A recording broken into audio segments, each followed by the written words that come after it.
think we have to bear this in mind, is on there.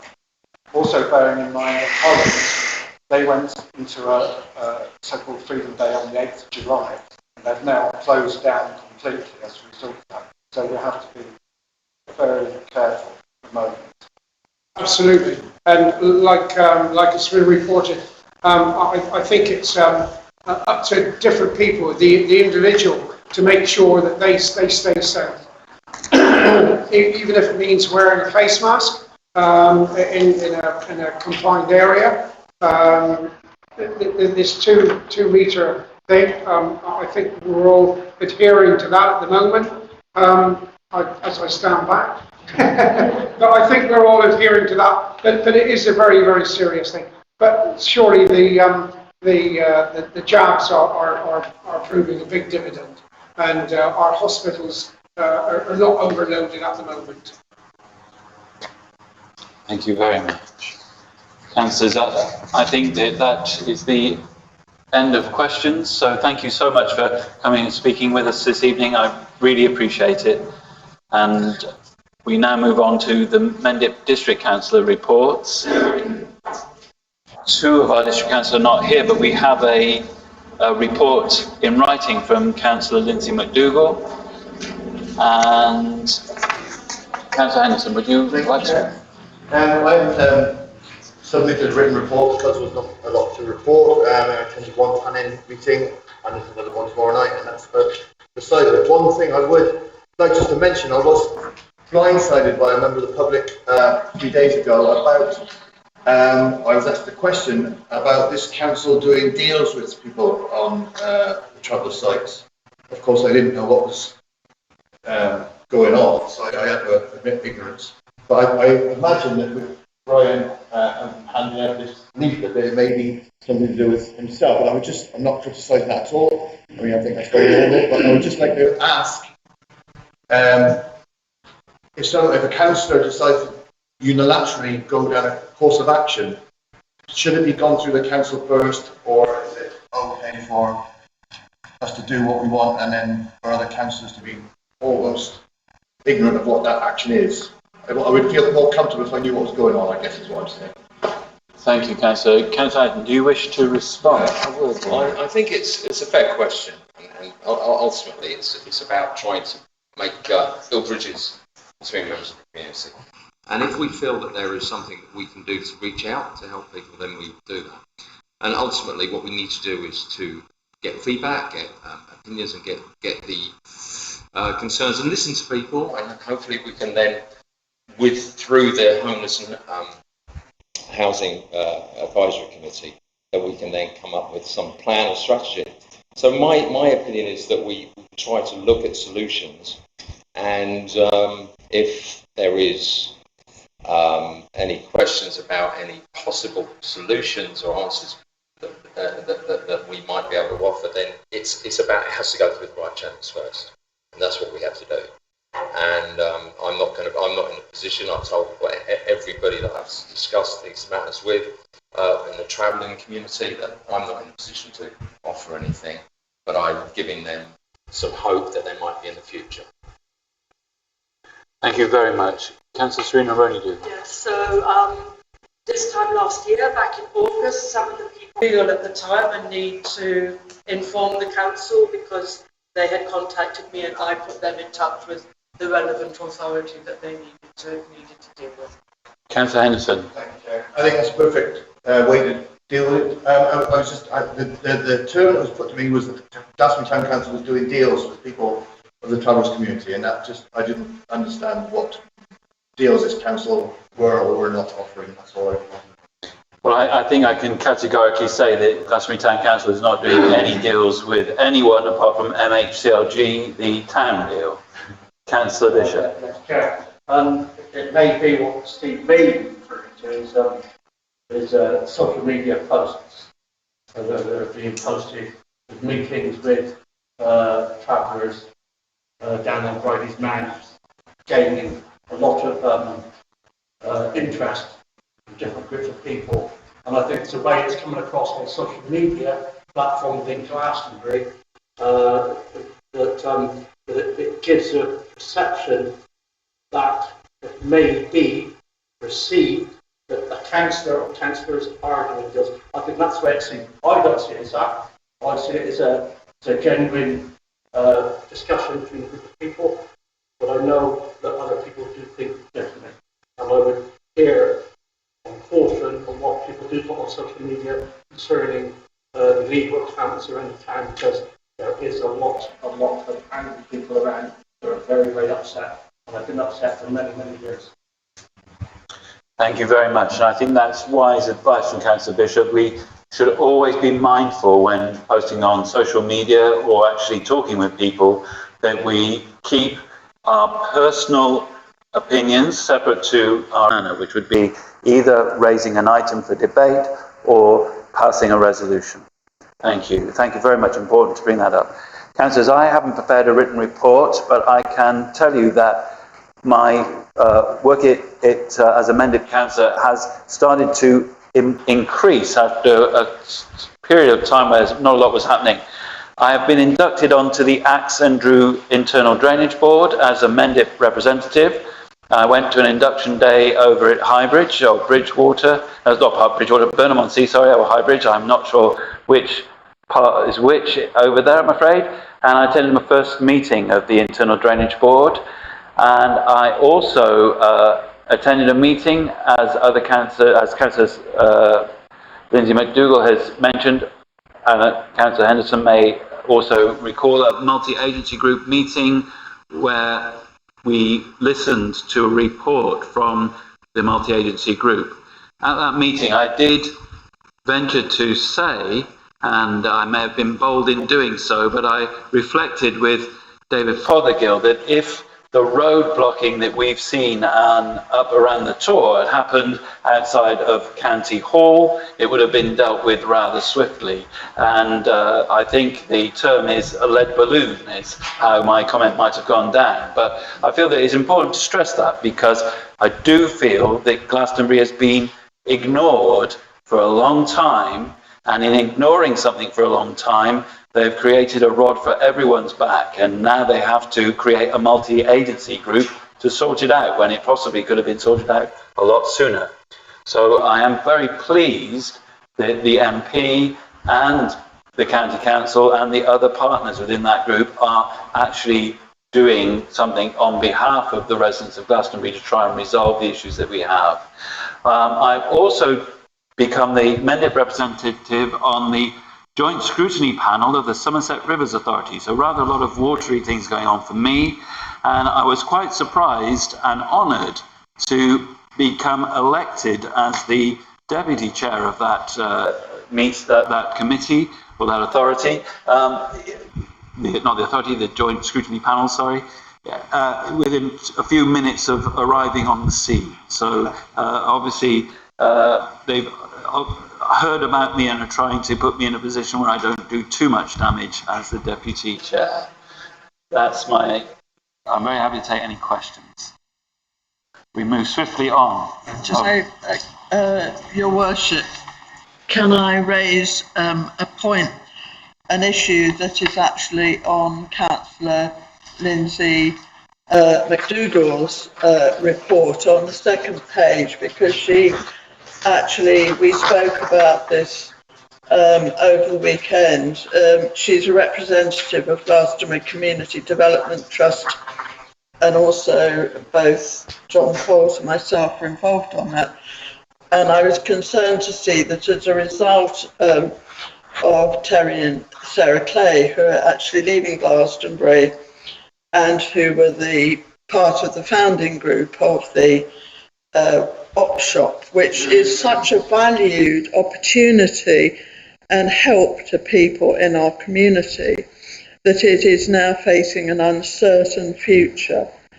And they've worked with so many people to help them to obtain work, to learn how to make good CVs, how to do interviews, to help people through a process of doing voluntary work so that they become able and sufficiently confident to apply for paid work. They do it very quietly in the background, but I don't know how many hundreds of people they've helped over the time they've been open, but it's a lot. And I would like to ask that this council confirms our support of this really important trust and the work that it does, and that we offer anyway support that might be appropriate to help them find their way forward. Thank you. Thank you. Councillors, two councillors wish to speak to this. Councillor Henderson and then Councillor Acton. I agree wholeheartedly with Councillor Barnett says, and I think also as this town council has funded the GCD over the years, we should write a letter to Terry and Sarah, thanking them for their service over the years and wishing them well for the future. I'd happy to second them. Thank you. Councillor Acton. It was on a separate matter to do with Lindsay. Thank you very much. So first of all, we have a proposal to write a letter to thank Sarah and Terry for the work that they've done, which has been second. Councillors, all those in favour? Thank you very much. I shall converse with the clerk and will be happy to sign that letter on behalf of the council.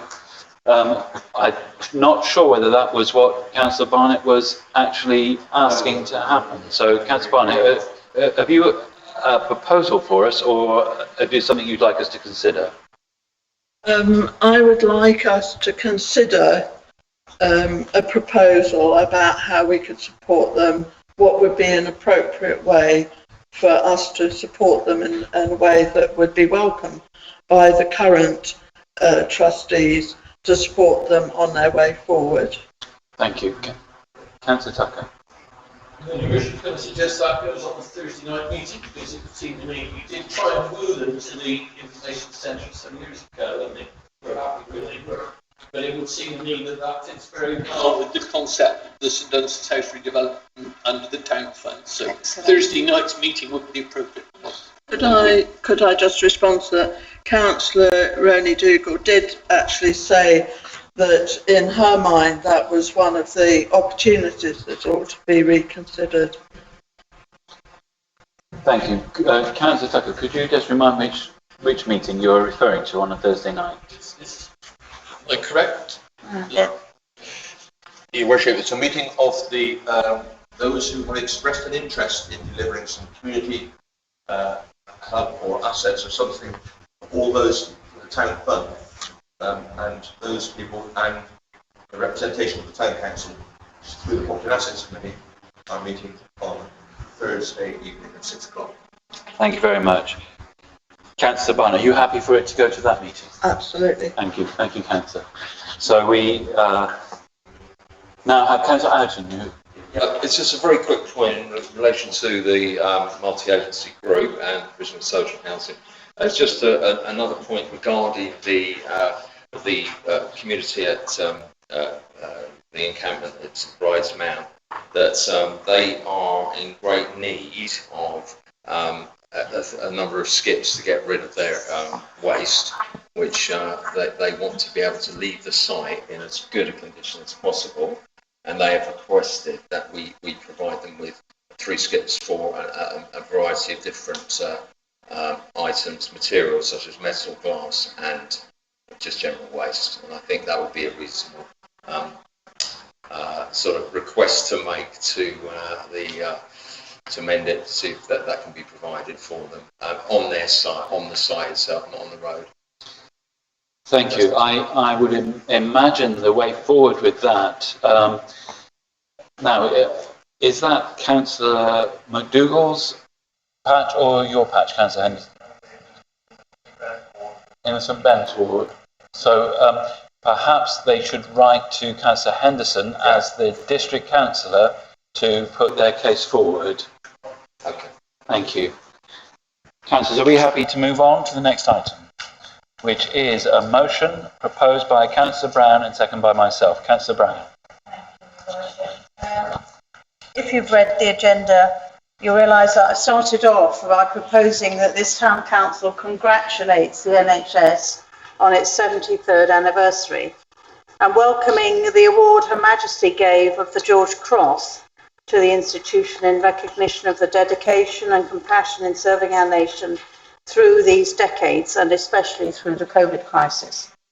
But I don't wish to stop with that, because as the health and wellbeing rep on this council, and not only as a ward councillor, I've had constituents very upset that they cannot see a doctor.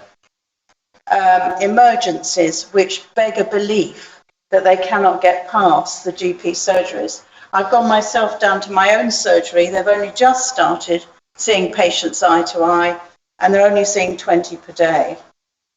Having taken an interest in this, nationally you may have heard the figures that even our new Secretary of State for Health, Sajid Javid, is shocked. 5 million people in our country are waiting for routine operations. And the number he has received last week is it will be 13 million people.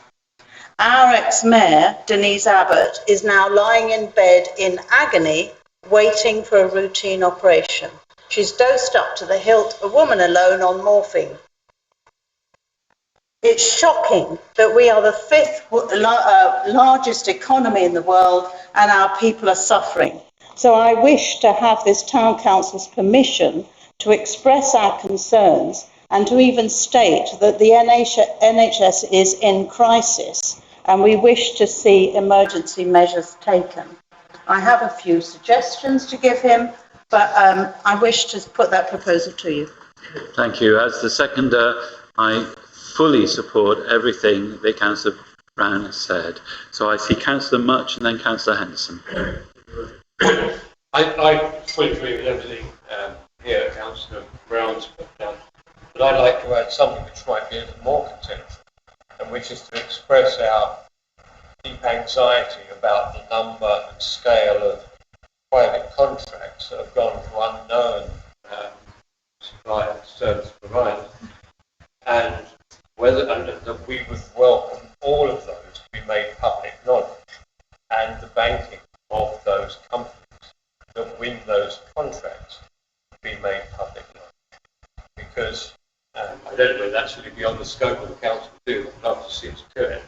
But I think one of the biggest scandals in this country today, the financial scandals, is the spectacular scale of private contracts to companies that then bank offshore, so that that money escapes the UK economy and simply goes into the hands of spectacularly wealthy people who are simply bleeding this country dry. And that's, I think, one of the big reasons why the health service is so short of the funding which an economy of our size ought to be able to provide. A big part of the explanation, I think. Thank you, Councillor. Councillor Brown, was that any way in line with your concerns that you said you would like to? Certainly it adds to them, but I'd be happy to talk to Councillor Much to put forward a letter if we get the council's approval. Thank you very much. Councillor Henderson. Thank you, Chair. I just find a little bit incongruous these two parts of this proposal, and I just maybe need a little bit of clarification. Obviously, I'm completely in favour of congratulating the NHS on its 73rd birthday. I'm not sure who we congratulate, per se. And then we're going to write to the Secretary of State about our concerns. So are we going to be congratulating the Secretary of State and then criticising? I don't really understand that. And I just think that really, I mean, we've been through unprecedented times with regard to the NHS. I mean, I don't think anybody could foresee the pressure that they've been under. And while we all know that there's never enough money for the NHS, that goes without saying, that the Secretary of State or any member of the government, or any government for that matter, will come back with facts and figures to say, well, we've bunged in so many billions. You know, you can make statistics say whatever you want. So, I mean, while I'm completely in favour of the congratulations, I'm not really sure where we're going with the criticism afterwards. Please help me out. Thank you. Councillor Bishop, is that related to what Councillor Henderson has said? Well, Mayor, yes, I actually highlighted that, and it's that I was going to say I'm more than happy to vote with the motion congratulating the NHS. Personally, on a personal level, over the last 4 or 5 years, with all my family members, I've had excellent service and care from the NHS, and I believe that last part of that motion saying reported underfunded NHS and further. That to me is more of a political statement, and it's not a congratulatory statement. I think the first part, 100%, I would back that. So I would not buy that motion if it went through worded as it is. Thank you very much. If I may just briefly speak to this as the seconder, my understanding was that we would be affirming our support of the award of the George Cross, and that would be the opening sentence of what I believe is a sandwich that possibly has a different flavour in the middle to the bread on the outside. But I take your points, Councillor. Councillors, do you wish to make an amendment to this motion? Councillor Henderson. Well, I think, Chair, I'd possibly be happier having two proposals whereby we congratulate on one point, and then if we feel we need to criticise the funding of the NHS, I think that would be a completely separate issue and should come under another proposal. Thank you. Councillor Keary. I would second that point, Your Worship. I think there is a head of the NHS who you can write to with the congratulatory message. The second message to the Secretary of State could list our concerns about the current position of the NHS funding and the need for example, the atrocious offer of 1% to people who have saved this country in large degree through this COVID. The points like that, and the point that Councillor Much has made about our concerns about what we consider to be improper contracts to companies that have no history of dealing with any of the items that were purchased. I think there are two separate letters, one to the NHS, one to the Secretary of State, with two different approaches.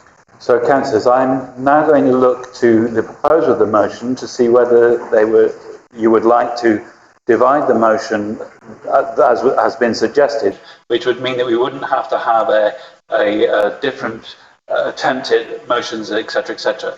Are you happy to divide the motion? Yes, I'm happy to divide the motion. I think it's a very good point that we have two letters, one to the head of the NHS and one to the Secretary of State.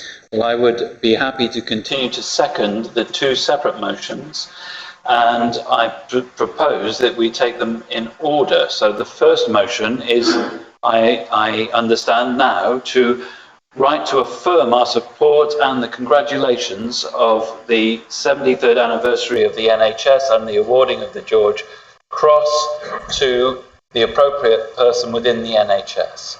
Councillors, does anyone wish to speak against this motion? Can I have a show of hands of all those in favour? Chair. Thank you. So now we move on to the second motion, which I understand to be a motion to write to the Secretary of State to express our concerns around the way that the NHS is going, to put it in the most basic terms, the concerns that councillors have expressed this evening. Councillors, is anyone unclear about what the motion is? Does anyone wish to speak against this motion? I would like to speak, but not actually against it. I don't think it's a criticism. I think it's a request for, which is what I heard from Councillor Brown, for underfunding and for issues to be addressed. And I feel this is actually rather important, because what's happened over many, many years is that every time something is wrong, a sticking plaster is stuck on. But unfortunately, there's no antiseptic put onto it. So it never actually sorts the situation out. And I think that by raising it in what is a very clear and non-critical way, but in requesting that the issues that we're raising are being addressed, actually suggests that there's an opportunity for there to be some rethinking. And so I don't see that as a negative thing. I see that as a very positive thing in supporting our residents, and the residents such as the ex-mayor who is struggling, and other people in my ward that I know who are struggling with quite serious conditions who have not actually been even dealt with at all during the epidemic. Thank you, Councillor. Councillors, I would move to vote. All those in favour of the motion of writing to Secretary of State? Thank you very much. That's unanimous. Thank you, councillors. We now move on to item 10, which is to consider a planning application, and I don't appear to have any. We're going to see it on the wonderful new device that we've had installed during COVID times, councillors.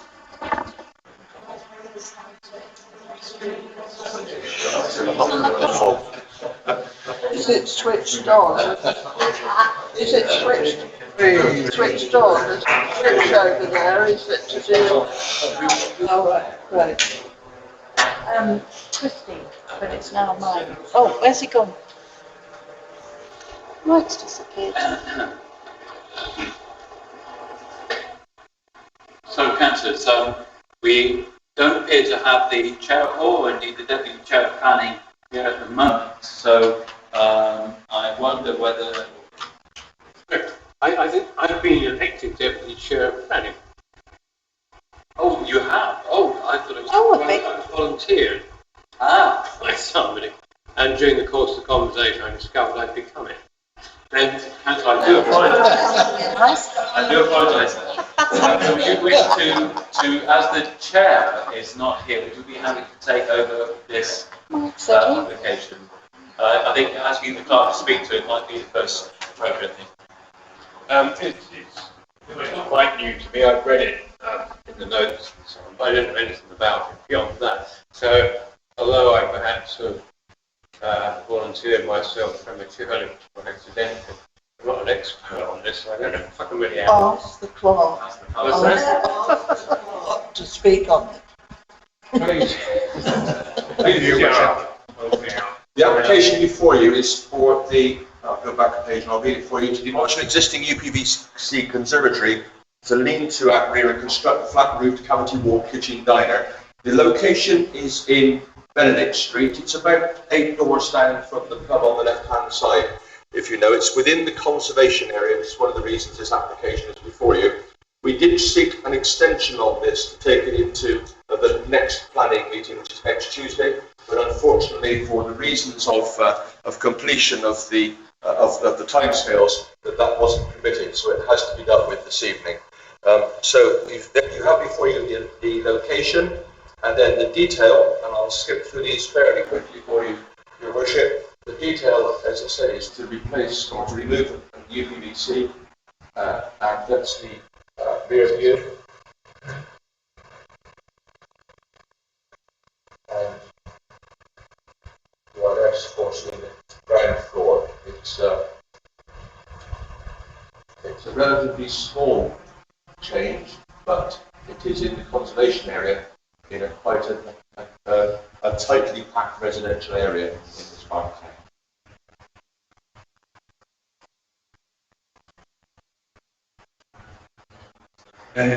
Yeah. So, as far as an introduction, Your Worship, I'll stop. So, that rear entrance, is that a sloping roof with windows on the roof? That's the one they want to demolish. It's got bellocks. That's the one they want to demolish, is it? No, that's the new. I'm wondering whether we would follow protocol, raise your hand and wait for Councillor Much to acknowledge you and then to speak, please. Thank you, Councillor Much. Well, I think the existing lean-to is quite unsightly at the moment, and I think it looks like the replacement isn't much different in size. I think it would be probably an improvement on the situation that's there already. So it's an enclosed garden. It's not going to make any difference to the neighbours as far as I can see. So I would recommend the committee that you approve it, unless anybody's got another reason otherwise. I would second that. Ask for a vote. It's been a vote. Sorry, I seem to be in charge of this bit. So those who are not on the planning committee, can we vote for this? Or Okay. I'm not on the planning committee. A point of clarification has been asked as for councillors who are not on the planning committee, but this this application is being considered by this council, and as you're a member of this committee, you are therefore permitted to vote. Okay. I would second the proposal of. In second.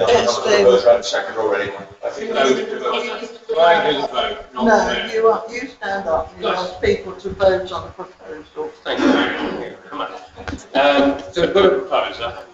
Proposer. Yes, proposer Steve We have a Henderson. second. And we've recorded that. All those in favour of the proposal? Well, that looks like it's unanimous to me. That is unanimous, Superintendent. Yeah. Right. Thank you very much. Thank you, Councillor Much. I do apologise for not hearing the seconder. So we now move swiftly on to receive the budget monitoring report. Councillors, this is in your papers. Any comments, please?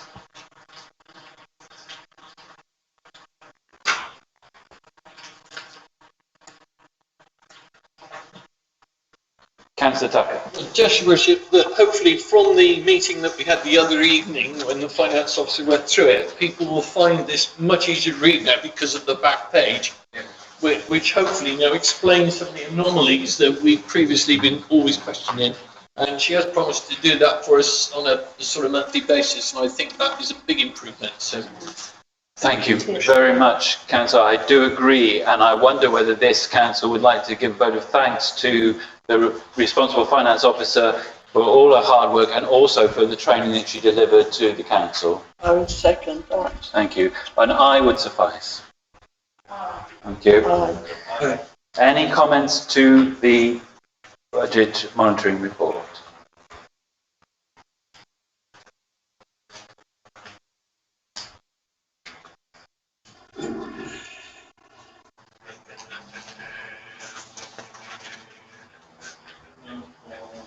Thank you very much, councillors. We will note that and move on to receive the schedule of payments. Any comments as to items on the schedule?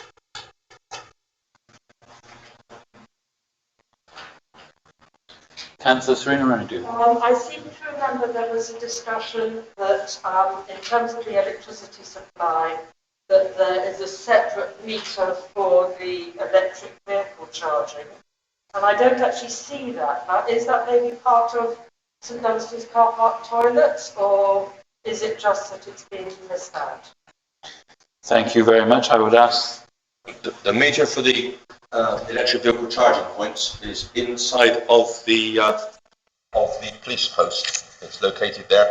I'm taking it. We haven't yet had an invoice or bill for that. But, that's where it's located. Right. Any other comments, Councillor Tucker? well, that was also going to be my question. Beat you to it. I was interested in this, and I've also got to say that at the meeting that we had with the finance, you might recall that there was a question about how much this was costing, and I was mistaken and brought to task of the fact that a Jaguar car, a smart new electric Jag, I thought was costing £75 to charge. It actually was a 75 kilowatt battery that it had, but it does cost £12 to charge. So if we've got people parking overnight on our charging point there, the ratepayers are being charged quite substantially for the electric. So I think when we get the first bill, it's going to be really interesting. But this rolls on then to the electric van, which is generating a lot of interest. A lot of people commented to me about this electric van. And what they're asking me is how much that's costing to charge and how much that we're using and what, because people are interested. And I think that as we're spending the ratepayers' money and we're trying to encourage people to move in that direction, maybe we could put in some sort of meterage so that we can actually answer the question when somebody says to us, well, how much does this van cost us to charge each week? We can actually answer the question, and it might encourage other people to move in the same direction. So I wonder whether we can actually be as a sort of at the forefront of this and actually use that as a model and just be a bit more specific. Good idea. Thank you very much. Your Worship, can I come back, please? Thank you. With regards to the installation of the two electric vehicle charging points, you'll remember that the organisation called, I think they were called Carbon Zero, Yes. put them in, and they were installed at no cost to the council. on the understanding that we didn't charge for any of the power to go from those electric points, those units, for the first, I think it was 3 years. So that was the arrangement. That was the reasoning that we went down that route. Thank you very much. Councillor Barnett and then Councillor Marks.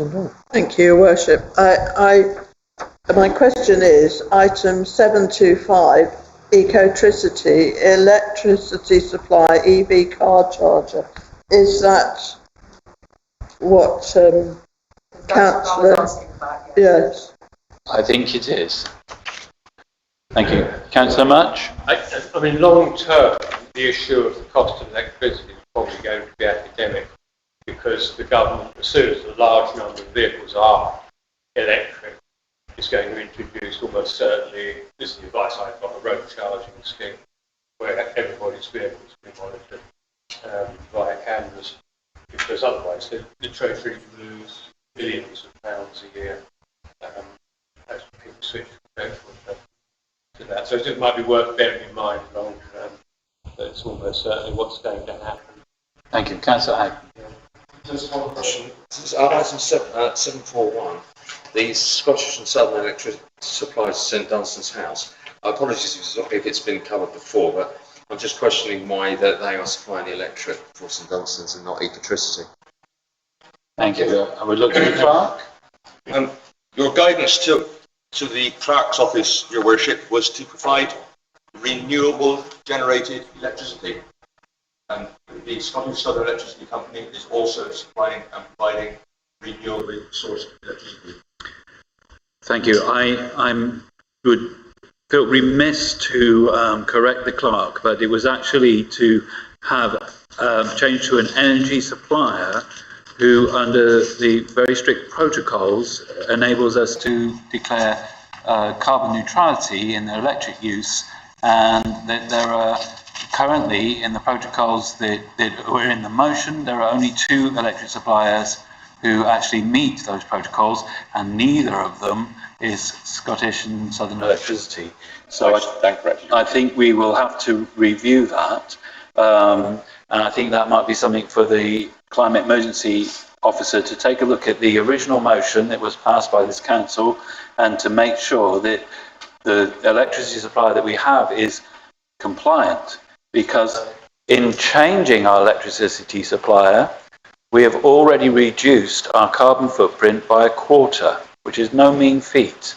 And if we want to achieve carbon neutrality by 2025, we're going to have to make sure that we do these things correctly. It's absolutely no point giving the wrong information to the members of the community who might wish to follow our environmental footprint, so to speak.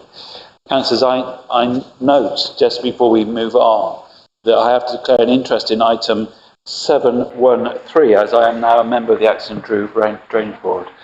Councillor Coles and then Councillor Brand.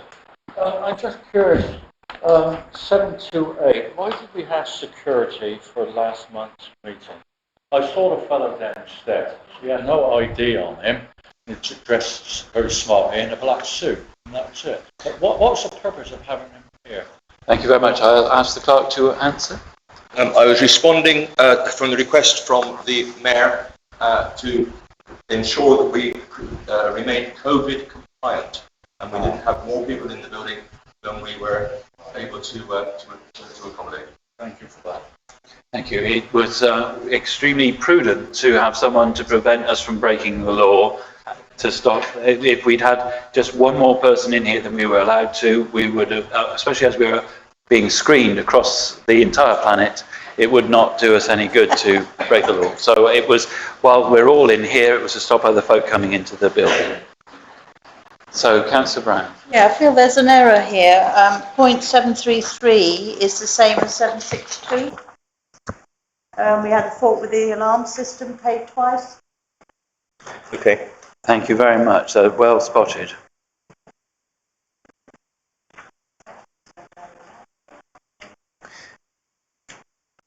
Any other comments to the schedule of payments? In light of my comment around SSE, I notice 726 CNG Energy Limited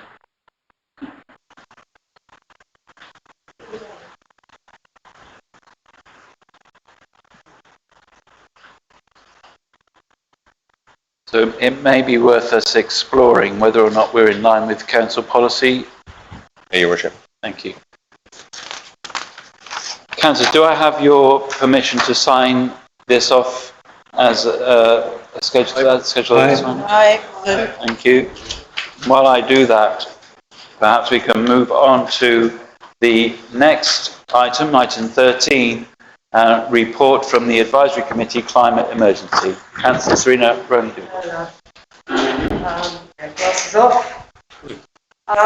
Yes, so we had our monthly meeting, and once again we had our report from Melissa, and she is working on, and it will be brought to this council, I think at the next meeting, that we not only have declared climate emergency, but that we also declare an ecological emergency. And she's preparing a report for that, which I hope will be going out to everybody once it's been agreed by the climate emergency group, so that we can start to consider that one. Having just talked about EV charging points, this was something that came up. Now, there was a good discussion about this on Radio 4 that people might have heard. There are private companies who are looking to make money out of EV charging points. And so this might be something that we could consider, putting in electric vehicle charging points and actually charging people to charge up their cars at our points. And so rather than losing money from them, we would actually be earning money from them. And with the proposed move from diesel petrol vehicles to electric vehicles that is happening, and I know that me biking around town, I'm seeing more and more and more electric vehicles. It really is beginning to take off now. That maybe this is something, and maybe we could do this in the Property and Assets Committee, that's something that this council could consider. So that was another point to talk about. There was a question mark around the bicycle racks, the town deal fund town centre improvements that I know were made and paid for, but aren't yet in place. And what is happening with regard to those? I know St Ben's Church have expressed an interest in having their one, and I'm sure that one wouldn't need extensive permissions for that to happen, so that could be maybe put in place quite soon. And I'm sure the same for St Mary's Church, even though it might be more difficult in terms of on the pavement of the high street. So that was a point that came forward. And again, this thing on the allotments. So there is a real feeling that as the climate emergency develops, that we are going to be more and more reliant on the need for people to grow their own food and for food to be grown locally, and for Glastonbury as a town to become more resilient in terms of its own locally grown produce. I checked with Sarah about the numbers on the waiting list. At the moment, there are 33 on the waiting list for lower side allotments. Quit notices have been issued to 5 people. They check the allotments every month. So any concern that allotments are abandoned and just left there is actually incorrect. They check every month. And 5 notices have been given to quit, which leaves 28 people on the waiting list. 12 people on the waiting list for the common law allotments. 3 have been given notices to quit, which leaves 9. So in all, that means that we've got 37 people waiting for allotments. And I really would like this council to consider whether we should find another piece of land to create a third set of allotments, because that's a lot of people on the waiting list. That's almost another full allotment just waiting there. And if you remember last month, there was a discussion that maybe we could find a piece of land on the other side of town, because we've got 2 out on, let's call it the northwest side of town. And people, I know, for instance, one person from Chilcot Street has to walk all the way from Chilcot Street to Lower Side in order to look after his allotment. So maybe we could look to find a piece of land on what I call the south side of town, that would benefit people, Torview Avenue, Roman Way, Chilcot Street, Ashwell Lane, all the people on this side. And so that is an update on what I presented last. Thank you. I'm looking to the Chair of Property and Assets and wondering whether or not the subject of perhaps finding another allotment site could be on next week's Property and Assets Committee. So I can certainly ask the clerk if you put that on. Just thinking quickly, Your Worship, when the top end of the recreation ground on Cinnamon Lane is largely unused, and that I think is Mendip's land. So in part of our consultations with Mendip, perhaps we could think of getting a transfer of the top of the recreation ground from Mendip to Glastonbury Town Council before any freezing of movement comes through. It just jumped in my mind that that might be an appropriate area because it's, I think, rarely used. Well, I agree, and I do believe that if allotments are in sight, we have the power to compulsorily purchase land if the landowner didn't want to give them to us. So that might be something for Mendip to consider too. Councillor Henderson. Just a question, in line with the county councils and district councils, could we ask for a monthly report from the climate emergency officer, just to see what is going on from month to month? Yeah. I mean, we certainly have the monthly report. Very interesting. Yeah, I think that should be addressed to the clerk. I'm sure that is possible. Thank you. So Councillor Coles and then Councillor Tucker. I've got an allotment down at Lower Side. There's loads down there. That's completely neglected. There's 4 people signed up this week to go in Lower Side. And the good news is, Les Lee went down to the allotment next to mine and cut the long grass, which was Charlie Barley's, this high. Now, one spark and we'll have a fire down there. I'm not going to say anything about Charlie Barley and a lot of grass growing in his allotment. I'm looking to Councillor Tucker. Your Worship, I wonder whether before the property assets, we could just ask the clerk whether he might see how we're progressing with the piece of land at Wick, because if you remember, the development at Wick is handing over a piece of land which was going to be green space primarily for a play area, but the houses are moving at pace, and I've not heard anything about that piece of land. But it could well be that half of that could be allotments, and that would be another on the other side of the street. So I do think that's worth looking at. And also, don't forget, we still got the piece of land which we bought for allotments, which we've actually got plans for, and actually has plans passed. I guess the time would have lapsed, but I'm sure they could be dug out again. On the other side, there's a couple more. So we have got plenty of land ourselves and opportunities. So I think I totally agree. I think it's something we should be pursuing. If previously there didn't seem to be the demand, but suddenly there does. So I think it's something we should get on with. But maybe that plot of land at Wick, which was going to be passed across to the town council with a sum of money, I understood, to look after it. So that actually might be part of it a good use, mightn't it? Thank you. I fear that we're in danger of having the discussion we might be having next week at Property and Assets, but thank you very much for But we could establish the facts for that meeting, is what I'm saying, for the Wick land. Anyone who has any ideas, please make sure that you mention it to the clerk before that meeting, so he's well. Worship, I have a scheduled meeting tomorrow morning at 10 o'clock with Katie Wilkins from the District Council to speak about all of their land holdings and the asset transfers. So that's scheduled for tomorrow morning. Thank you very much. Councillors, I'm not sure whether I've missed anyone out who wished to speak to this. Thank you, Councillor Serena Roney-Dougal. I now move on to Glastonbury and Bloom, and I am no longer the chair of Glastonbury and Bloom. That is now Councillor Christine Pryor. She's provided a written report. There's a couple of things I need to mention about that. Before we moved into that meeting, as there were only a few of us there, I did check with the clerk, the town clerk, to make sure that we were quorate before we did anything, and indeed we were. With 3 members, we were quorate.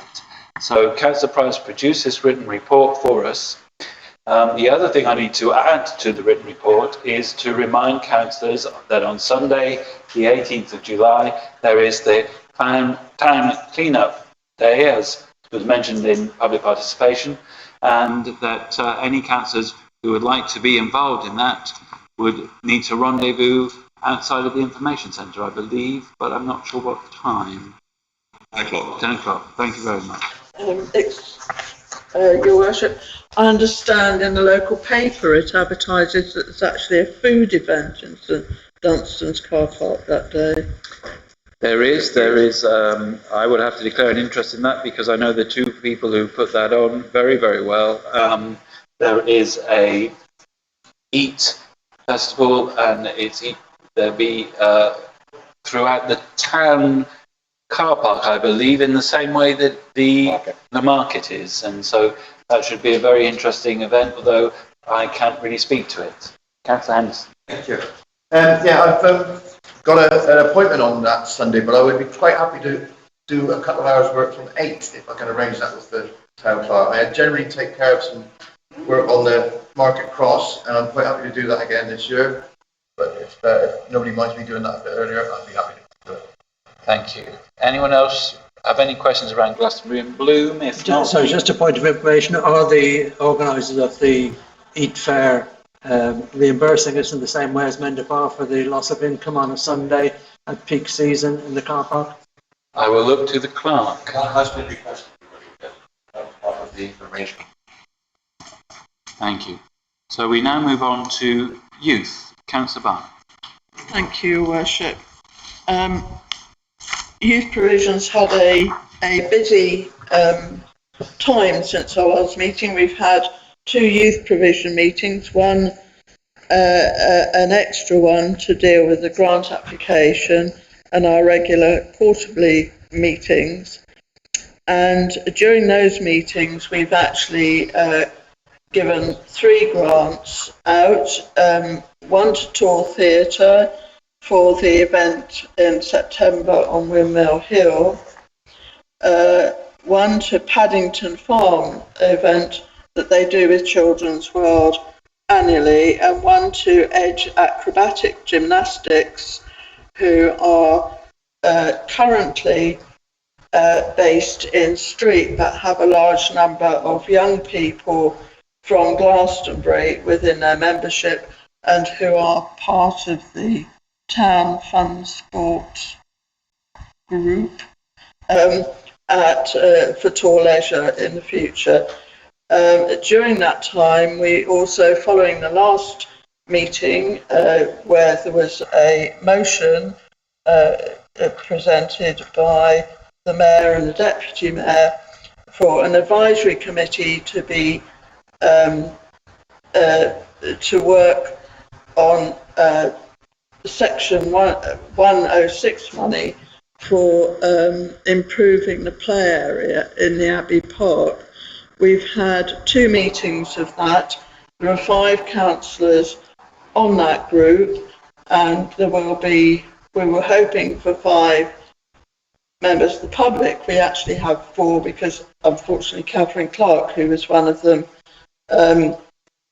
is unwell at the moment. So we will be having also on that group Paul Manning, who most of you know, Sue Thurgood, who definitely older councillors will know, Paddy Hill from Children's World, and Rebecca de la Baudière, who is a mother of 3 children who takes them to play areas in a radius of 20 miles and also as a fundraiser for the air ambulance.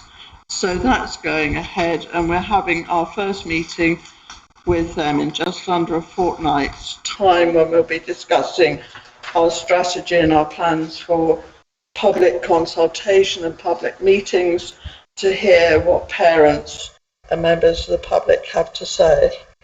This is a task and finish group, and our target is that we should make our report by November.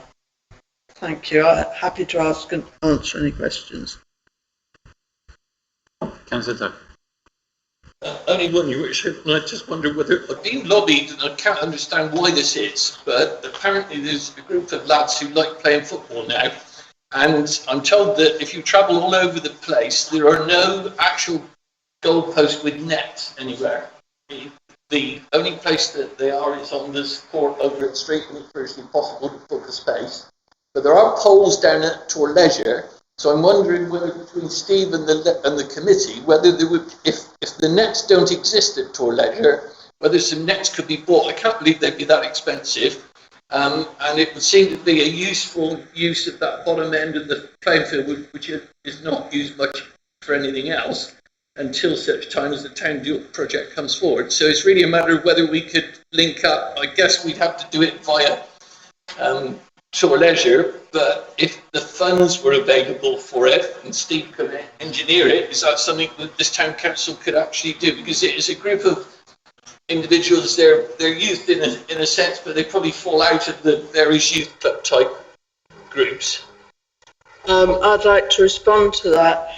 As Councillor Tucker will see it actually our next full council meeting, where we're tabling our terms of reference for the Youth Provision Committee, which has been running successfully but with no terms.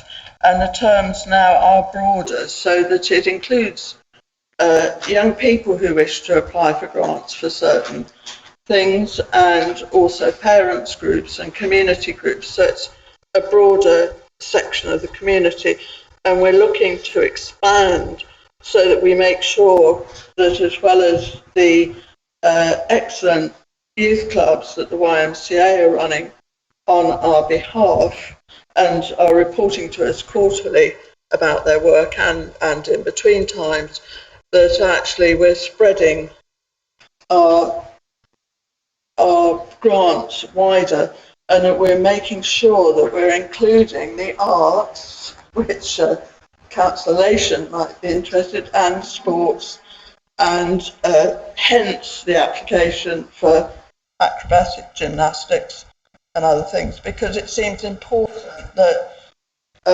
to us that young people are given every opportunity to have a wide range of experiences within the small grants that we're able to offer. And so a request would be welcome from the group. Thank you. Councillor Bishop. Donuts, I think, will be very, very expensive. They do come with health and safety as well. The second point is, I visited the Red Brick Building Youth Club on Friday. I met with Catherine Clark and was very impressed with the way it was ran down there. I spent probably just over 2 hours down there, and I was quite surprised at the area that young people travel to come to visit that site there. And she also showed me the future plans, hopefully when, hopefully in a year or 2 years' time, that they might move to bigger premises. It's very nice. It's a very enjoyable evening. Thank you, Councillor Bishop. Thank you, Councillor Barnett. So we now move on to item D, which is possibly a once-in-a-lifetime event, and I'd like to ask Councillor Brown to speak to this. Yes, this is really just an announcement. His Worship has given me the honour to head a working group to prepare for Her Majesty's Platinum Jubilee next year. The word from the Palace is that we all trust that she will survive till June, but that they don't think there'll be such a major celebration again, which is a great pity. She doesn't make her 75th. But this is a historical moment because no other monarch has lasted this long on the throne. I wish to bring together largely the community. I have some ideas. I want to lean on past experience because I missed the last celebration 10 years ago. But building on that with His Worship's help and other councillors, I would ask some of you to join us as a committee. I'm seeking to have a celebration that will involve all age groups as a measure of the 70 years. I've spoken to a few people in the public arena and I'll speak to more. So I would hope for volunteers from the council if you'd be so kind. So councillors, anybody who would like to take part, it will be in the form of an advisory committee, a working group as it were. Some councillors will remember doing this a few years ago for the last time this happened. So who would like to be involved? Oh, okay. So, Can I say, first of all, the carnival clubs have been invited in London. I don't know how many clubs, but I don't think carnival clubs can afford it because their funding has dropped dramatically since the virus. Can I just clarify, when you say they've been invited to participate? Yes, they applied up for the censorship. Well, as you know, I'm chairing the finance. And one of the things I wish to speak to Jane before this meeting tonight is the possibility of funding, because we'll have to apply now for the funding we need. But I do, in my head, see a pageant through the town. Yeah, I'm getting quite excited already. thank you. I think the call is for councillors. So councillors who would like to be part of the Platinum Jubilee celebrations, please could you let us know now? So if you would shout your name out and I've got Ian Tucker, I have Mike Smythe, And John Coles, Sue Barnett, Paul Lund, Clive Bishop. Have I missed anybody? And yourself, Your Worship. thank you very much. Can I just add something? I don't know why I'm picking up bits of information from the media, because I don't really listen to the news very much. But I'm surprised that His Worship and their clerk hadn't heard of the Queen's canopy. That she has announced before this announcement that she wishes 20 million trees to be planted as a canopy across the Commonwealth, which I think is thrilling with the line of the climate emergency. And I think in her honour, we had an email that there are a few oak trees going spare, and I said, grab them. I've heard of conversations, I believe, with Councillor Smythe and His Worship, that maybe we should be thinking of a Jubilee Wood. Maybe not so much, anyway, I'm talking my ideas, but we need the land and we need possibilities. I certainly think there'd be a willingness from the town. Anyway, I'll seek your advice, because I'm humble enough to go and beg for some land for some trees to be planted in her honour. Thank you. Just, Your Worship, to say, in view of the success of the Frost Fair that has been organised by the Town Council, perhaps it would be appropriate to have a Jubilee Fair, which would involve the whole town in the way that the Frost Fair does, and would be a boost to the high street businesses and the rest of the community. Thank you very much. Councillors, I'm going to move forward because the committee will convene to discuss all of these ideas.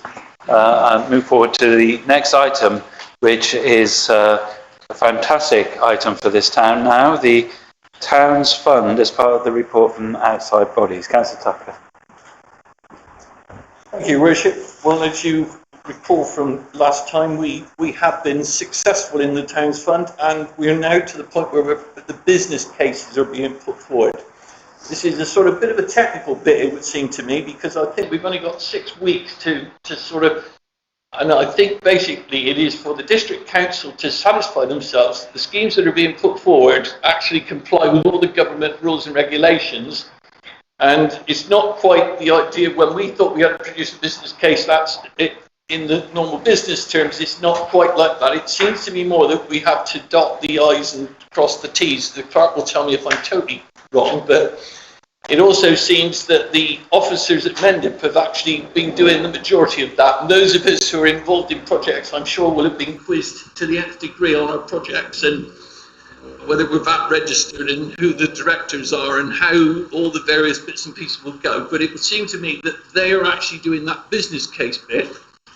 And then we then have to move to the next case where we actually have a project development stage where we then move it forward, which is probably why we had the question about tour leisure. So I think at this point we've just got to prove that the concept is viable, that it could be done within the price, and that there are people who are actually going to be able to deliver it. Once we've satisfied the officers that that's the case and they can satisfy government, then we can move to the next stage. So locally, I've been busy trying to talk with the the local councillors on the board to make sure that we start thinking forward. And we've been talking very much about the legacy, and we're talking about how the assets will be held in the future, so that the income from those assets comes back into the town. And we've been talking about what structure that company might, if it's set up as a company. The other thing that we've also been talking about is the actual capacity of the town to be able to deliver the size of the project. And those of you who were involved with Gerard on the spending the 100,000 in the town will remember we had really intense meetings week after week after week to spend 100,000. This is way, way bigger than that, and our concern is that there is going to be, especially with reorganisation, local government organisation, there is going to be capacity in officer time and in people's time within the community to deliver the sort of money that we're talking about. I can tell you that we have been the most successful town in terms of head of population of any of the town deal bids. So, I mean, that is really good, because it was suggested that we'd taken a bit of a punt and that we were sort of a bit out on a wing, and that, well, certain people were suggesting they didn't really think it was going to be successful because it was such a extreme application, because we really tried to be holistic in terms of, we brought the green elements in, we brought this well-being in, we brought all the things to make it a full package. But actually, we must have hit a chord because, as I say, we've been the most successful town in the bid. So, councillors, I think that deserves a round of applause.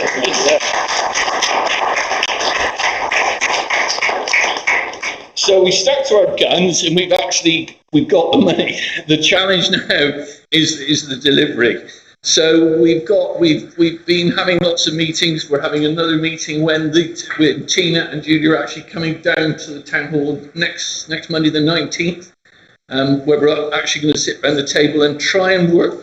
Because our concept now is to try and work with the Mendit team. I know this sounds strange coming from me, because but we're actually going to try and work with the Mendit team officers, actually try and give them support, but also try and come up with practical solutions so that we build capacity within the town. Because I picked up a couple of things here tonight, and the fact that we want to try and stay local, we want to try and keep our money in the local economy. We want to try and use the businesses that are already here to help to deliver some of the projects, like we've done with the Accelerator Fund. And also, if you remember, we also want to put this park and ride. I've just picked up on what you said about the trees. I mean, the idea of the park and ride was that it is a basic park, but a bit like we've done Herbie's Field. So you just have stone to park on, and then we plant the whole thing with oak trees, so that in 30 years' time you park under a canopy of trees. And every single one will have an electric wire to an electric point, so there's a charging unit. So we future-proofed the system, and we've also made it green in terms of, we're hopefully going to make it carbon neutral car park. So this is, I think, why we've been successful.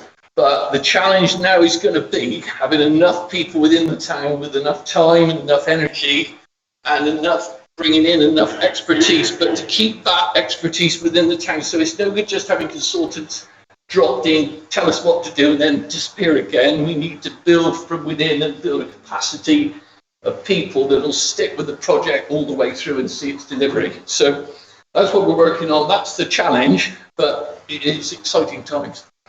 Thank you. Any questions for Councillor Tucker? Councillor Brown, Councillor Lunn. Thanks very much. And of course, it's an exciting time. I just want some information. I understood this was now, we had a year, or the teams had a year to get all the details together. So we haven't yet received the money. It's only when I understood that the teams had satisfied the government criteria, which is stringent, that they get the money. Is that correct? Yes, we certainly haven't been given a cheque for the 23.6 million, but I gather there was some enabling money to start with. It would seem we can draw down some more enabling money to actually move us into the next stage, and we're already talking about taking on extra officers to build capacity. I think our concern is that we make sure we get them into Glastonbury so that whatever happens with reorganisation, they're embedded here. and that they have extra support because the groups that are doing the projects are going to need that extra support while we develop out what I would normally think of as the business case, but project development case. So all the sort of works that we had to do, if you remember, in terms of planning just our little projects, sort of when we were planning the walk, we had to have lots of little meetings to discuss how we were going to set about doing it. You multiply that up by the sums of money we're talking about, that is not something we're going to do as a little group sat around this table. We're going to have people full-time doing these sort of projects, because at the end of the day, we're going to have to satisfy the government criteria, and that is nearly an art in itself. So it's going to be quite a challenge. Thank you. Before Councillor Lunn speaks, I just would like to say that the business case, I'm sure Councillor Napper will be delighted in this with his Dream of a Greenway. The business case book by the government is called the Green Book. So that's quite useful, isn't it? Councillor Lunn. Thank you. Can I just help Councillor Tucker in being absolutely precise about what's happening? Because I'm going through it, and I can tell you, it's drummed into me what's happening right now. We're going through a confirmation stage. That confirmation stage, at least for our project, and maybe for other projects as well, finishes on Monday. We have to answer, in our case, it's 9 questions. In other cases, it's more. And those answers to those questions go to the board, who have the final say. If they feel that they don't want a project to go through, then that's the stage where they might, just might, say no. Then, all those projects that have come through the confirmation stage, at the end of August and beginning of September, will start work on their business cases. And there are, I think, 5 or 6 elements to the business cases, some of which Mendip will do themselves because they're strategic, some of which they will bring consultants in to help the projects achieve. We as a project have been asked, do we want to do any of that work ourselves? Well, the answer is yes, we would, but if they're going to provide consultants, the offer is there, then we should, in fact, take them up on that offer. But we should be careful to stress to the consultants of the nature of our project and make sure that comes through. Because at the end of that process, those business cases are presented to government by June of next year. At least that's the latest it can be, June next year. Some may be able to do them earlier, in which case they go earlier to government. And MHCLG, just checking that, is the ministry, as we know, who are responsible. They will give their approval, and if they approve of the business cases, then, and only then, will the money start to be released to the nominated projects who have said they're the ones that will receive the funding. And that funding will then be absolutely scrutinised by Mendip or their successors to make sure that it's spent on exactly what they said they were going to spend it on. So there's no chance of spending it on something else. Get my point? So we still have an enormous amount of work to do, even before we can actually feel that we've got that money. And that's the same for all the projects. And we hope, fingers crossed, it will work. And certainly I've been told that the board wish to see all the projects go through this confirmation stage. But if there's any doubts or if there's anything that's lacking, then there'll be a hold up and we'll have to see what happens. Mendip's view is that if a project falls out, it will mean that that money could be redistributed. There's a special word for it, I've forgotten what it is. Environment could take place. We had to look that one up actually. And it means that they can shift money from one budget heading to another, and apparently government have approved that. So it means that if a project does fall out, then that money will come to support the others. There's going to be a need for extra money, and there's also, just to put a cap on it, the revenue expenditure which was going to be 10% of all projects, has now been cut to 7%. And that means that where we were expecting to spend a proportion of our grant on staffing, that's now been cut by 3%. There's also a 3.6% cut because 2 projects didn't quite get the money they thought they were going to get from the government, and that amounts to 900,000. And so far, there's a bit of conjecture, for those of you that know, in the town deal board, as to how that's going to be managed. But the possibility is we'll all have to take some cut, or we're certainly, and my project is certainly, being encouraged to give up some of its money, to say that we don't need it all. In fact, I've said, oh yes, we do. So that's hopefully a bit more detail. Thank you, Councillor.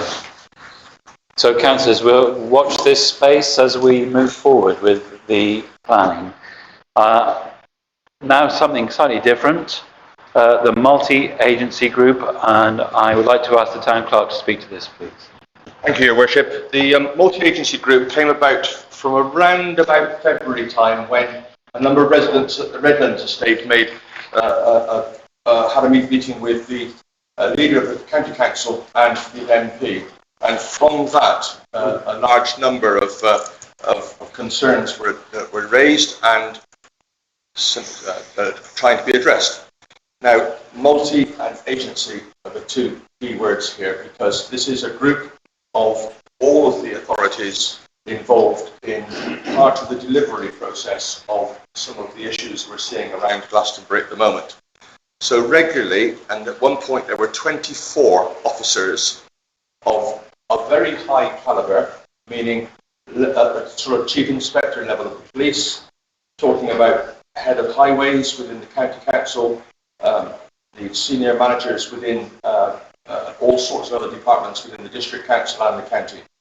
That has honed down now to being probably in a region of about 15 officers who are diligently working on identifying each of their suggested solutions for the numerous locations around Glastonbury where there have been identified issues.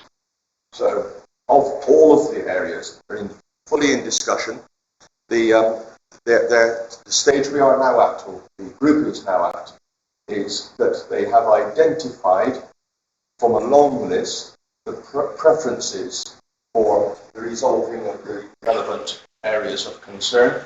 So already mentioned about Bretton Road, perhaps introducing a cycleway. That was the preferred in that. But before we're in a position of announcing all of what it is, we need to identify what the costs would be, and most importantly, where the funding might come from.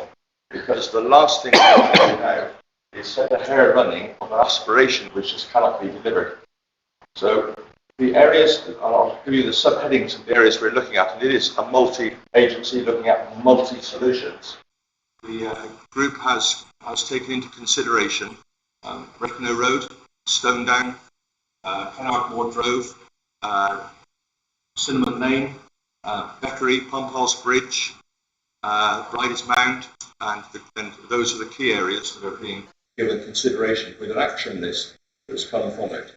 In due course, and we're not very far away from when that might be, we hope there'll be an announcement as to how much these things are going to cost, but most importantly, where that funding might come from. Of importance to this committee, this meeting, this council, is that in the drive of the town council to find a solution to the problems on Stone Down, I have repeatedly offered some funding from the town council to put in, I can't say narrowing the road, I have to say widening the verge, because nature will do that. So I have repeatedly, at almost every meeting, continued to offer a sum of £5,000, which I'm sure somewhere we'll find it, to enable us to assist the council in that programme. From that offer, and it has been, that continually banging that drum and making that offer, and I must have made it about 4 times now. What I'm finding is that has really raised the spirit of officers around the table who are pulling their hair out, wondering where on earth this money's going to come from. And by the fact that we've put our gauntlet on the table and said, we're prepared to go for this, come on guys, you match it or I'm more than match. You put your funding in. Our little bit, whilst it's only a teaspoon out of the ocean, by comparison what's required, has really gone down well. So I'm pleased to say that they have, within the multi-agency group, I think they have an understanding that we are both grateful for all the work they're undertaking on our behalf, and there's a recognition that there are solutions which I can't yet to share with you, Your Worship, but we're getting very close to it. So I'll happily take questions and I'll answer them if I can. I ought to ask actually, Councillor Legend, if there's anything I missed in my summary. No, Your Worship, it's worth pointing out that at the members group meeting, it was scheduled for half an hour, and after 2 hours we were still going strong. It was a long, not an easy meeting. I then went on through that same day to have individual meetings with senior officers from Mendip, from county, and lots of officers were having meetings between them, trying to put together this kind of patchwork quilt of approach for each area and where funding could be drawn from. Because make no mistake, it's the finance that can make it happen, and it's the finance that can stop it. So although there's commitment, there has to be pound notes. So there are areas where the government has been working. You'll know about active travel and funding that has been in every local authority for active travel. There's funding coming forward in Mendip to support the work of the multi-agency group. A lot of that work is being done very quietly in the background, and Mendip is committing to it. County has committed 198,000 already for the appointment of WPS, is it, the consultant firm who are doing all the work on the highways solutions. And then they put another 150,000 forward for actual works, but that presumably is not enough. So it is really important that the town council, through Gerard, who's been doing an excellent job, not letting it go, and it is extraordinary how a smallish amount of money, though it's all significant because it's all taxpayers' money, can actually act as a seed funding for much bigger and successful projects. So again, this is one of our parallel tracks, and it is really important that we don't let go of it. It's really important. And I don't think without the move to unitary, I'm not sure that we would have got this multi-agency group track moving. I think it would have stayed in the station. And frankly, without it, the other point that I tried to make at the members group meeting was that if you look at the risk to projects in the town investment plan, and you look at the cost of the work that needs doing by the multi-agency group, and you look at what's at risk, actually that can look like really good value, because it enables government money to come into Glastonbury that will make a real difference, see a culture shift, see more jobs, more work, more prosperity. What's not to like? But it is, the clerk is doing a grand job. He won't, I know he won't give up. The police have been asking for a multi-agency approach for the year that I know of.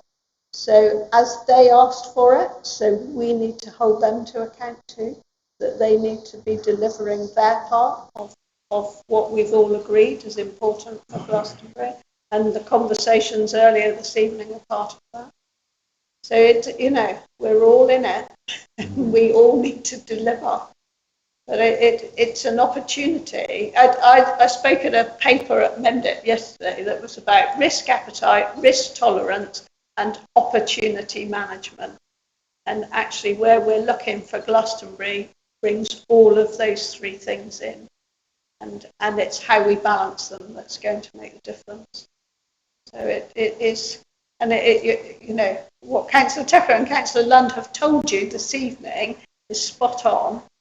And come the 30th of July, there will be some really interesting stuff laid in front of that board, and that board will make decisions, and then that's when we'll really start moving forward. But don't think because the board are not meeting every week that there's no work going on. That board is strategic. The operational work is being done by the accountable body, which is Mendip. And I had a really good catch up with Tina McEwen today. They're ringing every single member of the board in turn and going through. And there are just little things that I can add, like the fact that the what was the Beckery Resource Centre, and the garden there has now gone over to the pupil referral unit, so that no longer, which is a good result. So that no longer forms part of that building. So those small bits of information, they all need joining together. And that is the one thing that Tina McEwen, I think, is extremely good at, is drawing information out from every source, pulling it all together and holding it.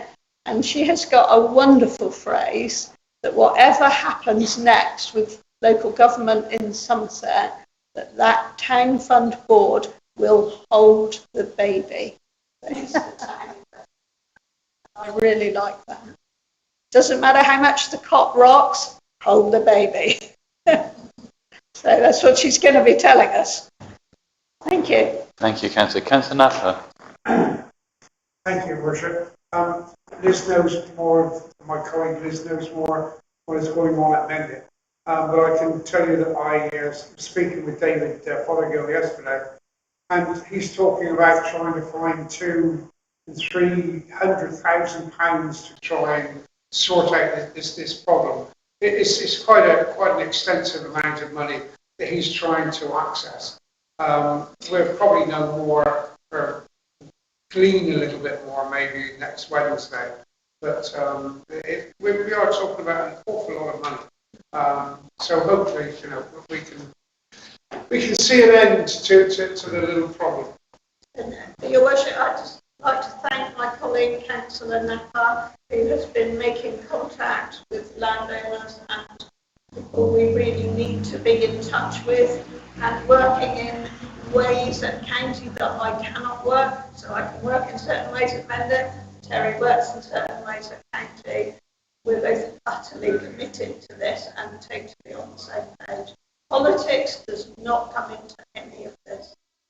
Thank you. And way beyond politics. I would like to say on behalf of this council, and I'm sure councillors here will support me, to thank you both for all you do for Glastonbury. We certainly know that you're working very hard for us. Thank you so much, councillors. Yeah. Councillor Brown. I know virtually nothing of what's going on behind the scenes, but and I'm very glad that there have been evictions finally after the COVID crisis. But it just seems, again, I'm afraid that we're going round in circles. I'm very glad, Gerald, that you actually said highways were part of this multi-agency group. But it seemed to me, and okay, I'm a laywoman, but we evict from Stone Down, and within days there are 2 more vans there. Why have highways not made it a clear way? Why haven't we got notices to fully end and solve the problem?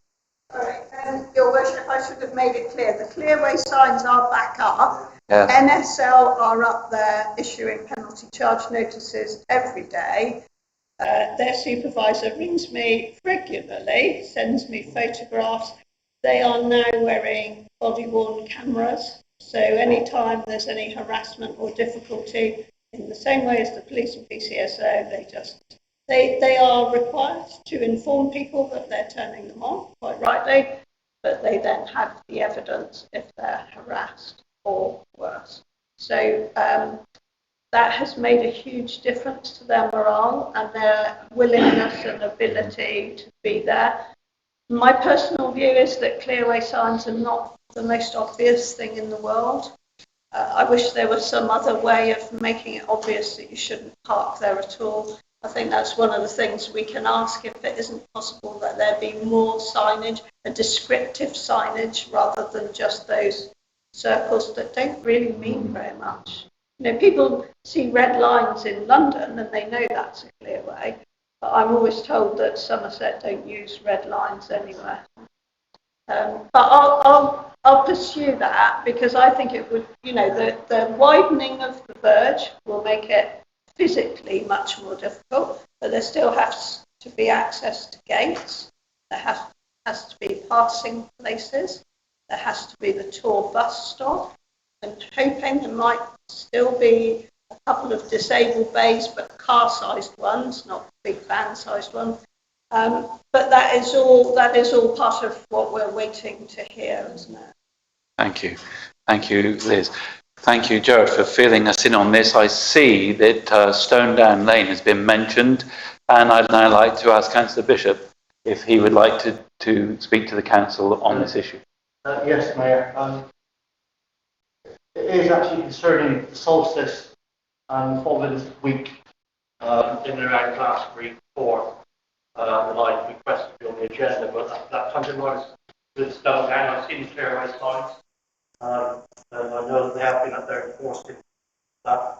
Going back to Friday the 18th June, the residents in and around the tour suffered really 2 weeks of being ignored by the police, Somerset County Council Highways, Menor District Council. I had many residents contact me. I visited there one morning on the Sunday of the solstice. Roads were completely blocked. Nothing could get through. I witnessed mobile homes, vehicles disposing of their sewage waste into the road. The antisocial behaviour. Okay. There are over 30 tents, what we call money box fill, plus the marquee, which then extended into the following weekend, where I believe a local shop owner may have organised a gathering to compensate for the Glastonbury Festival was going ahead that weekend. What I'm getting from residents are that they feel totally let down, abandoned by authorities. Okay? And we all know full well that near the end of September we have the Glastonbury Festival 2 days going on. At the moment there's no camping on site. We have over 49,000 people allocated to visit that site. They will be parking up and camping somewhere.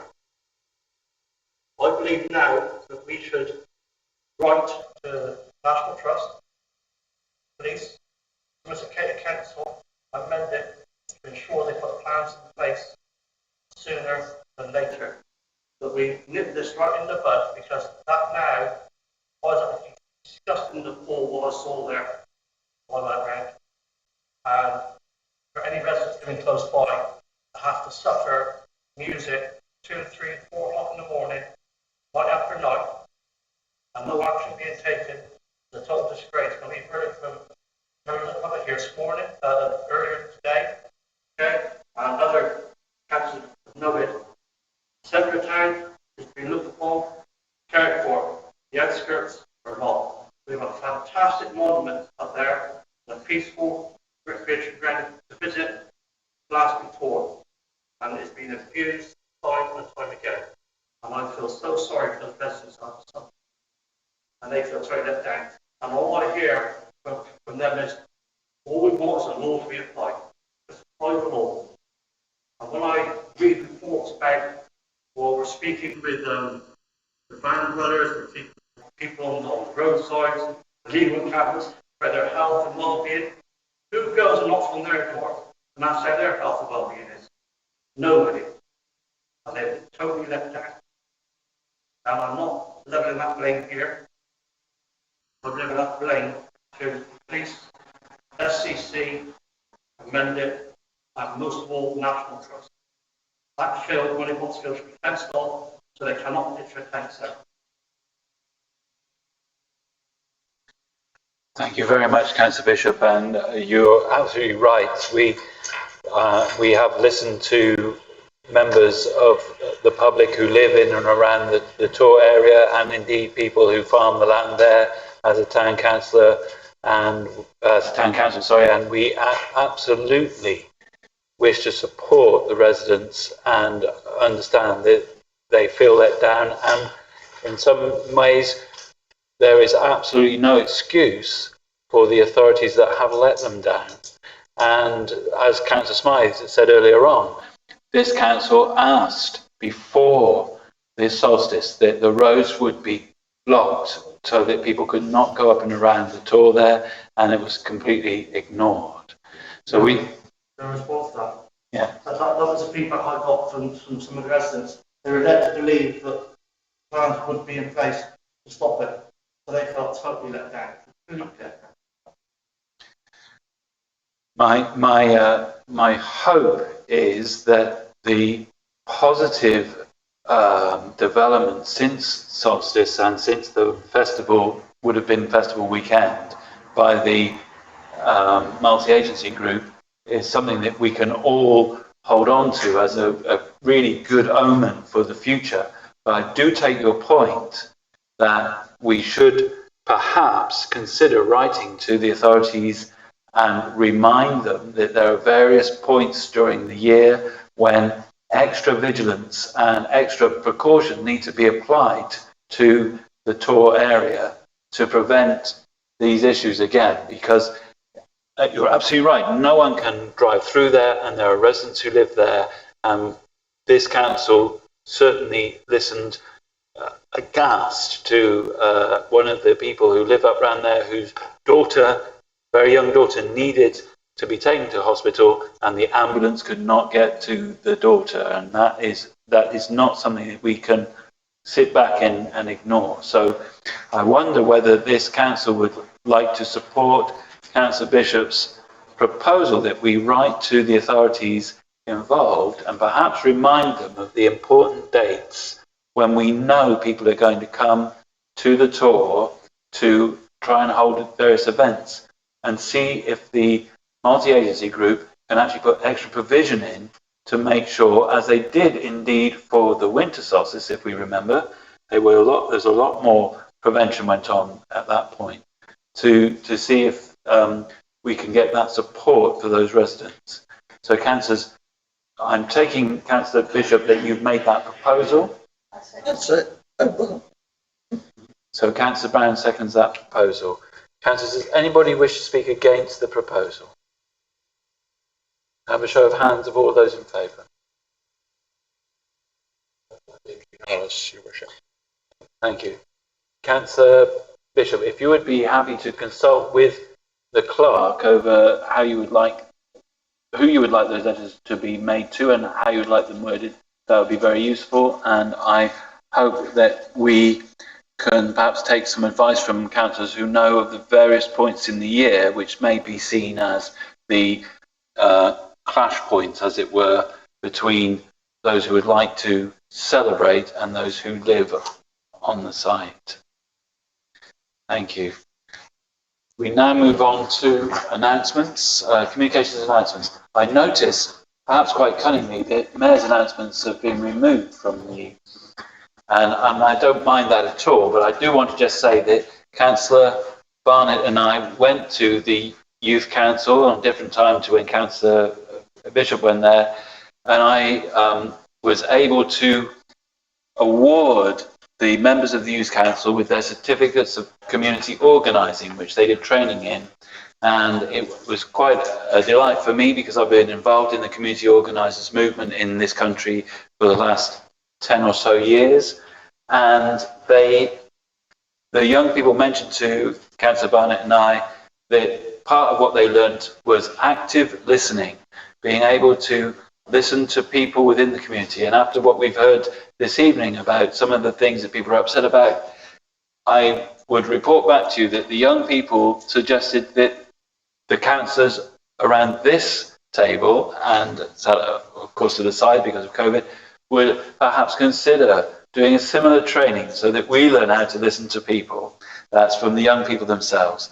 And I also need to report that one of our residents, Evelyn Maxwell, has gone to Patmos, and she has taken with her a card that I wrote on behalf of this council to the Mayor of Patmos, and a gift to the Council of Patmos. The gift is one of 3 wooden hearts that are made from apple wood from a tree where a branch fell off in the Chalice Well. So it's apple wood from Chalice Well made into a heart.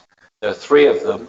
One is now in Ecuador, but this one has gone to the Mayor of Patmos. And I was quite moved when it was taken, because the bag which it is contained in was actually made purposely for the heart by a dear friend, Denise Michelle, who passed away. So that is, I hope, now with the Mayor of Patmos and the Town Council of Patmos, and that thus ends. Oh, one more. I also, on the 9th of July, I met with the MP, James Eafy, to talk about the success of the town deal fund and our success with that, and 2, to discuss the clean energy aspect of the event. And I suspect there might be a photograph of a few of us who met with James in the paper sooner than later, hopefully. So that ends Mayor's announcements. Any other communications and announcements?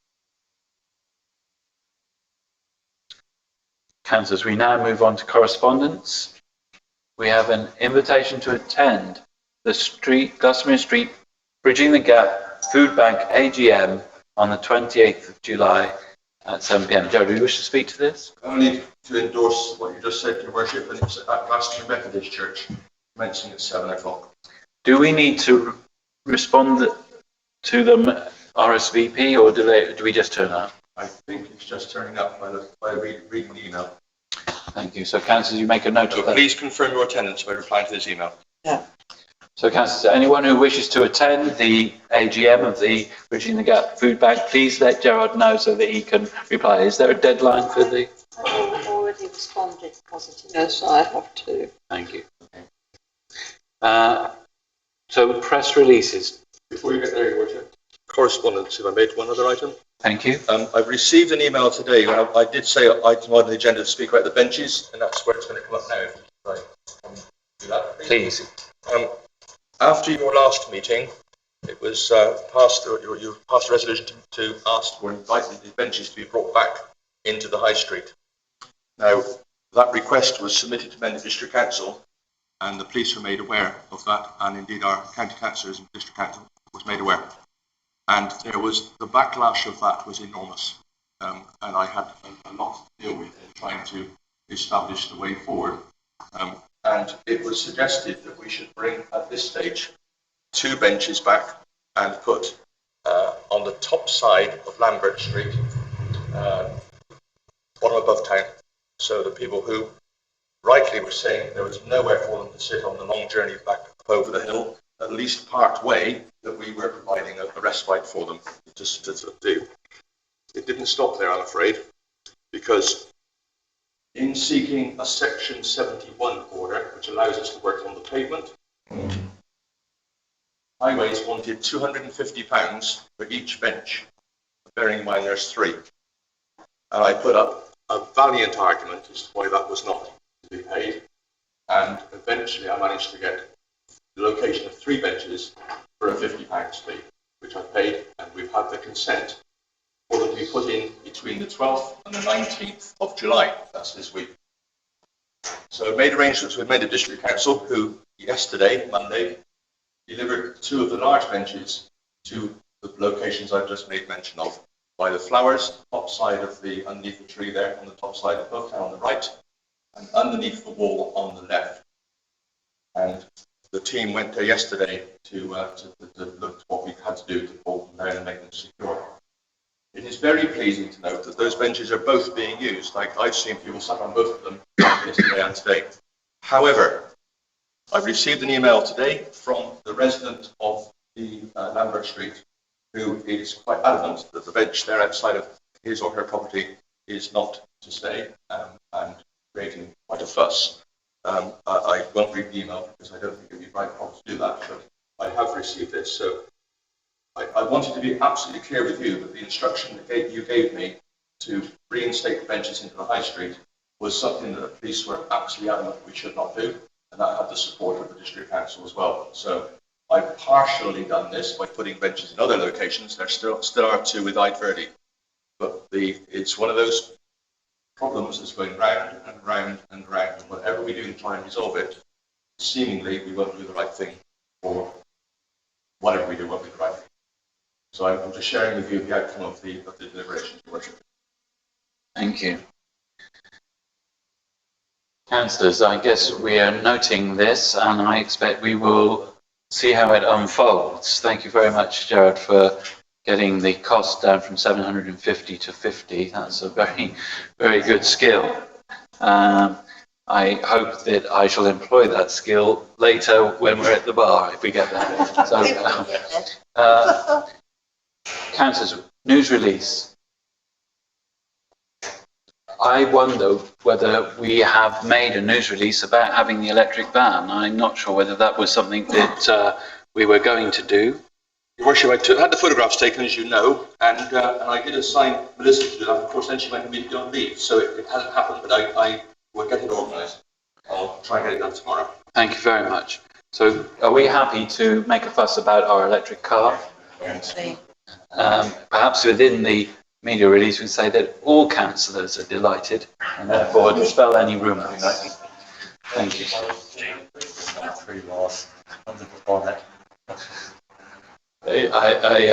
I was expecting to see a record player like Laurel and Hardy's, but no. Very good. Your Worship, can I ask, do you want to make a news release about the imminent Platinum Jubilee celebrations and the fact that we're looking into this? So just something to go out on the website to raise awareness or not? I think that's a splendid idea. Thank you. Any other suggestions for news releases, councillors?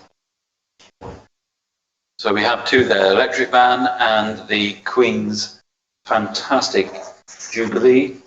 Actions arising from this meeting, Gerard? Yes, Your Worship, just a few. Bear with me, please. Right, from the very beginning of this meeting, I need to follow up probably at a higher level as to why there was no local police report this evening. For me to write to Sarah Clay and Terry, thank them for all they've done in the town and wishing them well. An action for me to write an email to the responsible financial officer and thank her for organising the training and the exploratory notes that came at the end of the meeting. There's an action for me to find out why there was a duplication on the payments. Yeah. An action for the property assets agenda to include looking at additional allotments. And there's an action for me. I've took this one on myself, Your Worship, to look at the health and safety angle of putting football nets up, because it's not quite so straightforward as just doing it. I think we need to make sure that we are compliant. It's an action for me to look at that. And finally, the action, which was the motion that you've raised and discussed and voted unanimously on, for me to write to the Police National Trust and others to raise awareness about pending dates for other celebrations on the tour. Thank you. Councillor Ronnie. Would it be possible for an action about getting the bicycle racks installed, at least at those two places I mentioned that shouldn't have any problems with regard to highways or anything? And maybe then inform us how it's progressing with regard to all the other bicycle racks that were proposed as the town deal fund central town improvements. Thank you. In response, Your Worship, I'll share with you that the cycle racks that are made, they're out here, Glastonbury written on them. There are plans to put them around the town. St John's toilet block already has 4 cycle racks. We did have 2 planned to go there. It seems ludicrous to replace what's already there with something new. There are already 4 cycle racks outside of the north and west toilet block, and that's where another place we have planned. So there's the reasoning why there's a few stacked up out there. Very aware that we need to put 2 in St Dunstan's car park, but I really would like others to look at it and explain where we're going to put it. Well, now let's because once you put them in the ground, it's permanent.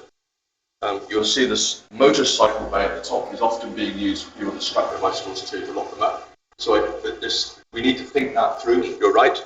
And then the final one to share with you, Your Worship, is that I've already made mention that each application to work on the house costs £150.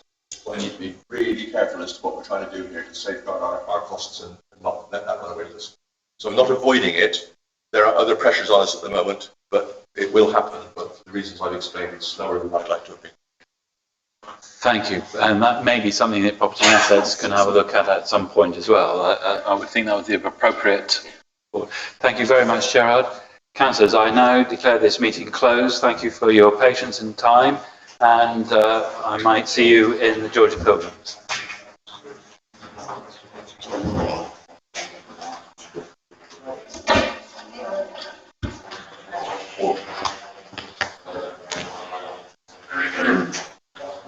Yes.